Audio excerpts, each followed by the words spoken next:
Please like, comment, and subscribe. Hey Kaya, I have a question about free will. Are we able to choose and do we have free will? Many people in the spiritual community say that we have free will, that we can choose whatever we want and then create it. Yet some say that there is no such thing as free will. So my question is, do we have free will and are we able to choose? And what is the purpose of it? Thank you. The concept of choice and freedom is interesting because, number one, it comes from the misunderstanding that you exist as an individual outside of context. If you understand that you, what you are, is an integral part of existence, there is no you outside of reality, that's an illusion. You are part of that cosmic ocean,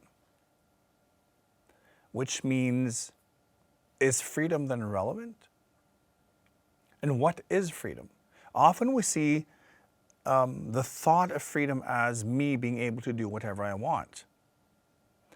And when we look at reality, it's not a concept even, because if you are oneness, it means that you are woven into everything and everything is woven into you. You can't separate it. So it's one huge organism of consciousness operating together where you are an aspect of that. The concept of freedom is ludicrous because freedom is only relevant to the ego as a thought, an idea that I can act outside of my context because I want to. Spiritually, you don't want to because there is no such thing as want. It's the recognition of what is and then being that.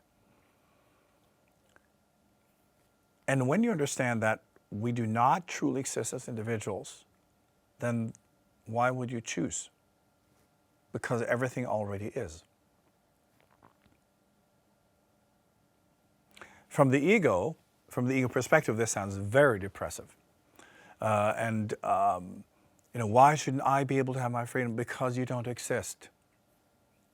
The concept of you in isolation is a complete illusion. So that's why. But when we look at it, since we in the individual form are able to have this sense of freedom and the thought and the sense of choice, what is that? Because obviously in the state of the ego, it does exist. Yes, so let's explore that a little bit. If you think of the individual not being real, but existing as a concept where you're able to go into the extreme subjective perspective, that's really what the ego is. It's the extreme subjective perspective. Because if you want to understand who and what you are, as Atma, as aspect of oneness, you can't experience that when in oneness. Because then it's just like a smoothie. When you have all the ingredients and you've made the smoothie, try to point out the individual ingredients. It's impossible. You need to go back to when they are individual ingredients. Only that in a spiritual sense, that does not exist. But being able to create the illusion of the individual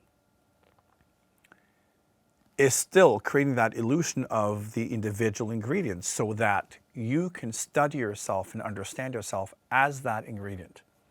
But the reality is you're already in the smoothie. So, but that perspective is important. This is why the ego exists.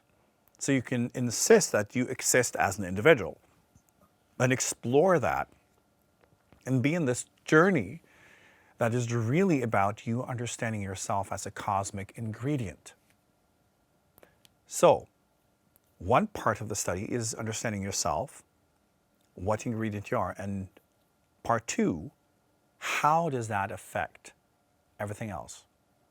What kind of ingredient are you in the cosmic soup? So we need to then understand how you co-create, how you manifest, how you affect life around you, and vice versa. It's that individual state and the contextual state. They're both part of the journey. And the choice, the illusion of choice in a way, happens in the discussion between this pure subjective perspective and the contextual perspective. Because when you need to learn how you affect the cosmic soup and what aspect of the complete ocean of existence that you are, you do that by testing yourself out. And you do that through different manifestations and interactions. And that's where choice comes in. So let's say that you are cinnamon, and then you want to test yourself to understand what you are, because you can say, oh, I'm a bark of a tree. That's all well, but what function? And then when combining yourself with different foods, then you get it. Oh, okay, this is how I affect other things. So you want to combine it with, berries and chocolate and this and that to figure out how can I be co-creative with what I am? How can I affect the isness of everything in the most productive way?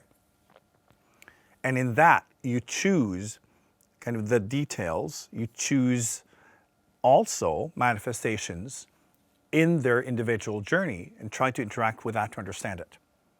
So it does exist on one level. But when we look at it, you can only express what you are. Because if you are cinnamon, that's what you are. And that's all you can bring to the world. And there's no choice in that. And all your choices are doing what you have to do anyway. Because if you need to understand yourself, and you do, you need to experience yourself from all angles, which means you're testing out every single ingredient in that cosmic soup individually to figure out how you affect, how you interact, what is being created. And you have to do that anyway. So in a way, you have no choice. But I want to test that, I want to test that. Yes, that's a choice you have, but you will have to at some point go through all of them. And you will still be cinnamon. So you could both say, yes, you have the freedom to do all this, but at the same time, you have no freedom and you have no choice. So it depends the level of consciousness that we're observing this from. In the big picture, freedom is not relevant because you are oneness. And because you are already in oneness, you can't choose. Because choice means you have to start with being disconnected from oneness and allness and looking at things individually, which only exist in a state of illusion. So by choosing and acting as an individual, you're living out your own illusions and misunderstandings about reality. Because, in fact, whatever you do, you're interacting with oneness. You're displaying your own ignorance and not understanding oneness, and therefore thinking that you're interacting with individual manifestations. But it's all part of the journey.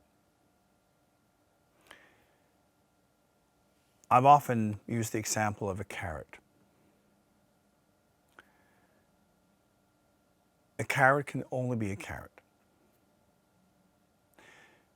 Whatever it tries to do, it cannot be a tree, it cannot be an apple, it can only be a carrot. It can be the best carrot it could possibly be, but it will be that anyway. It will serve the function in life that it does. No matter what it thinks, no matter what it believes, no matter if it agrees or disagrees, it is a carrot. And all it can do in its journey is understand fully what that means. And that's basically what the spiritual journey is. And in that, there is no choice. There's only that unfoldment of what already is. When we believe in choice, we think that I can choose something new. You can't. You can only discover more of what already is. You can only discover more of what you already are. So you are basically unveiling.